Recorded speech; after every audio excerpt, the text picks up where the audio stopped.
Assalamu alaikum. My Wa name is Rakshan Daki. I've been listening to your lectures maybe past 10 years. Okay. This question is not from me, actually. My son, Sabir Taki, he couldn't be here in person, so he sent out a question and he wanted an answer from you. His question is regarding self-defense in Islam, and according to him, he wanted to know what should the lives of,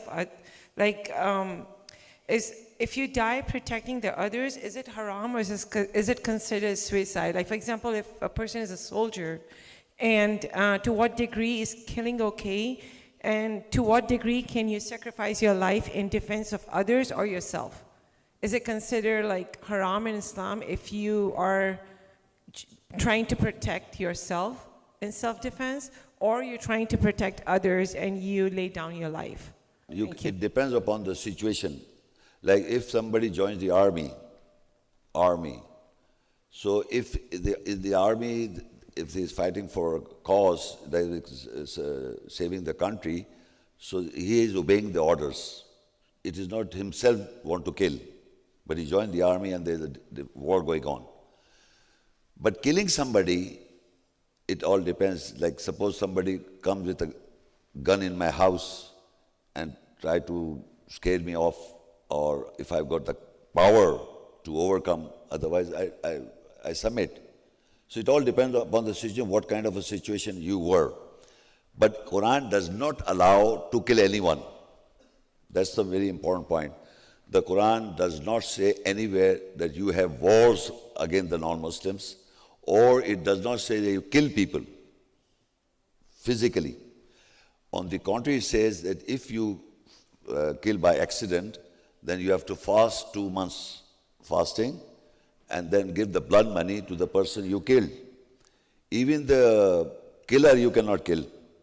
You have to ask the blood money. So, but it all depends upon the situation. Like if you go in the army, then you have to fight. Why you join the army? So the boss will ask you to go and fight, and there he has to kill.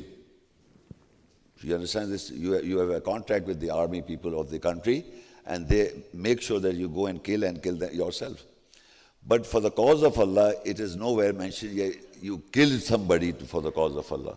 Because you're taking the life of a person who may guide himself.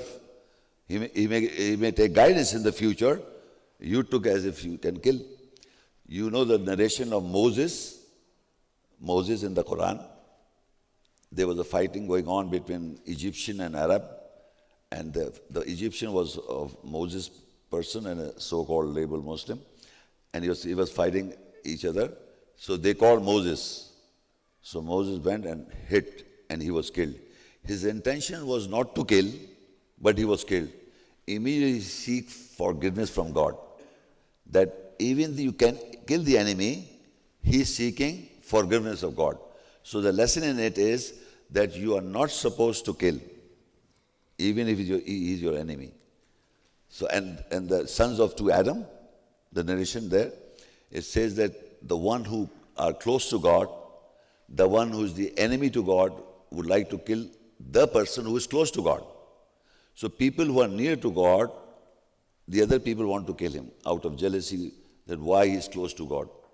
So in that context, if you see, people are killing the believers in the nearness of God.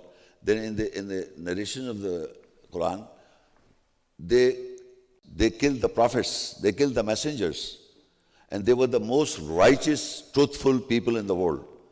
They were labeled as liars, they were labeled as sorcerers, they were doing magic. So on the contrary is going on. The world is killing the righteous people in the world. Not the righteous people are not, in the nearness of God, are not allowed to kill any non-Muslim.